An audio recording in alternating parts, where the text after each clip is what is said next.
This video is sponsored by K&F CONCEPT. What if I told you I'd found the perfect everyday carry camera? It's just 100 grams. It has a 60 megapixel sensor, interchangeable lenses, fun colours. Yeah, maybe not. But let's see what it's all about. So this is the really tiny and really strange Mimi I'm Back by Yashica. I bought this myself on Kickstarter. I have no affiliation with the company, and all thoughts are my own, and my goodness do I have some. But the risk of sounding like a really cheesy YouTube guru, this camera genuinely does one thing that none of my other cameras do, and it's kind of impressive. Yes, something impressive in that. Trust me. So what exactly is this camera? On the Kickstarter page, there are some lofty claims that this is the world's smallest mirrorless camera, which I don't know, maybe it is, maybe it isn't. It's supposed to be great for vlogging and photo. It's a C-mount camera, so it's like screwy on little like CCTV lenses. It has a very small, very cute sensor. It has a flippy screen, and it's a very minimal design. You've just got 2 buttons and the screen. In the manual, it says my limitations are only my imagination. The bundle that I bought came in this cool little canister, which is really good.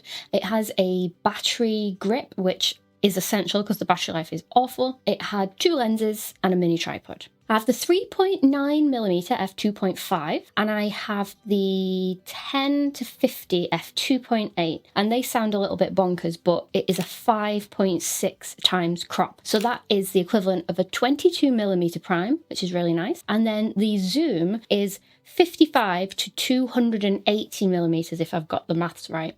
So really we have this huge super telephoto lens potentially in our pockets. It is, of course, all manual focus with no focus peaking, no stabilization, no mechanical shutter. There's no bells and whistles. It reminds me in some ways, in terms of the size, as like the Pentax Q series of cameras, except that is like a fully formed, beautiful, premium tiny camera, so before its time. I have, I think, all of the lenses. It also illuminates just how different these 2 cameras are. Like the Pentax Q is done. There's leaf shutters in the lens. There's a pop-up flash. There's built-in ND filters. It's such a good little camera system, the Q system. And then this kind of reminds me of that, but if someone 3D printed it from memory. Let's play Will It Vlog? Seriously, how do I stop? So this is where I'd usually vlog with my lights, and I've put my usual microphone in, but I've no idea if that's working or not because there's no levels on the screen. The interface is really confusing, so you can use the button at the top to start it, but then there's a red touch record button that looks like it's not working. Okay, low battery. I genuinely thought we were in a bit of a pickle today, guys. I didn't have the battery grip on when I first started. I managed to take like 2 photographs and it died on me, so I'm like, oh my god. So I would go so far as to say, without the additional battery grip, it's sort of unusable. You get very little battery life. But with the battery grip on, I've been wandering around with it, not even bothering to turn it off. There's a little icon on screen that shows that it's charging. So I would say the battery grip is an essential accessory rather than an optional extra. So despite it being small, that's the form factor we're looking at in reality. Now, I have tried some plastic fantastic cameras in my time. The Lumix G100 is particularly plastic, that comes to mind. A few more entry-level compacts are as well. But this one takes the crown. It really feels like someone 3D printed it at home. It's not very robust, it's not very well thought out in terms of design. It's literally just a box with stuff in it. The lens is very well built, but the camera itself, I would be concerned over time how well this will hold up. So the amount that you pay, the build quality isn't great, but I think that's sort of the charm of it as well. It doesn't look or feel like a real camera. It feels like a camera on steroids that actually manages to shoot 4K. Oh, I wanted to see if it'll vlog. Let's see if it'll vlog. Hold, please. Here's a real world example of how long it takes to turn on. I didn't manage to turn it on that time. You've got to hold it for a number of seconds. Then you get this little flash screen. And now we're ready. Choose movie. And I do have a flippy screen, so I will vaguely be able to see myself. Will it vlog? Even on the little screen, I think the rolling shutter seems a little bit wild. But having said that, it doesn't seem terrible. There is a mic input. in this. I've got the audio from the other camera that you're listening to right now. I've got no way of knowing if I'm in focus. I just have to assume that I am because the sensor's so small, most things will be in focus. Hope. What do you reckon? I have noticed something.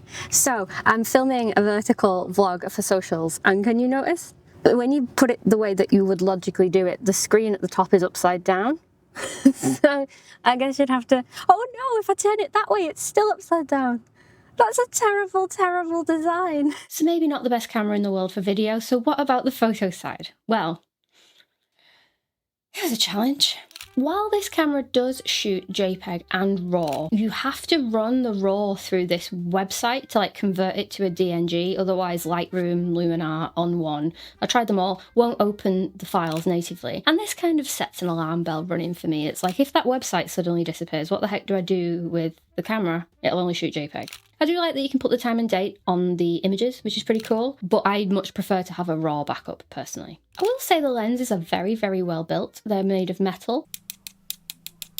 I assume the rebadged C-mount lenses, just the company hasn't made them, they've just like licensed them off someone else, but they are very nice quality, substantially better built than the camera itself. I think as photographers, we are always on the lookout for good photography accessories, and the first place I look is K&F CONCEPT, the sponsor of today's video. A great companion for tiny cameras in general are K&F CONCEPT filters. I've got the Nano-X series magnetic filters, and they come in a cute little case, and they're just incredible quality. I've used K&F filters for blooming years. In this set, you have a mist filter, a CPL, and an ND as well, and they just snap on and off really quickly on the front of your lens. You get these really high quality, innovative accessories, but in a really affordable price point, and that's certainly what I look for in accessories, because like, I don't want to be spending money on like not fun things, but accessories are essential at the same time at the end of the day. So I love K&F CONCEPT for that. I think it's really high quality but really good price. So if you'd like to give these filters a go for your tiny lenses, then check out K&F CONCEPT in the description. I've got all the links there. Go check them out, and let's get back to the nerdiness. Okay, on to the one thing that this can do that other cameras can't. And I promise you I wasn't leading you on, this is genuinely really cool. With the flick of one setting in the camera, we can add or remove the infrared filter. And it's a physical thing, you can hear it and you can see it. So what does that do? That makes a pocketable infrared setup in the palm of your hand. It's tiny, it's 100 grams. And I really love infrared photography, but one of the barriers for me is I have a converted Sony a5000, and even though that camera is very small, it's one dedicated thing to take out with you for potentially 1 or 2 images. That's why I don't tend to take it out much, to be honest. Whereas with this one, my theory when I was buying it at least was, in the day, I could use it as a traditional camera, and then in the midday sun, because infrared works best in very, very bright conditions, when you traditionally don't take normal photographs as well, you could whack it into infrared mode, take infrared photography, and then, you know, back to normal in the afternoon. So in theory, it's a small everyday carry camera that you can do both standard photos with and infrared. The crux of that is how well the standard photos are. It's a pretty serviceable infrared camera, but the standard photos, you know, that's up for debate. Now, I've not had chance to like properly review the infrared photographs because the screen is very small and obviously you need to do a little bit more editing, but on the screen, the compositions with the Liver building and the green trees, I think it could look really cool, so I hope that pans out.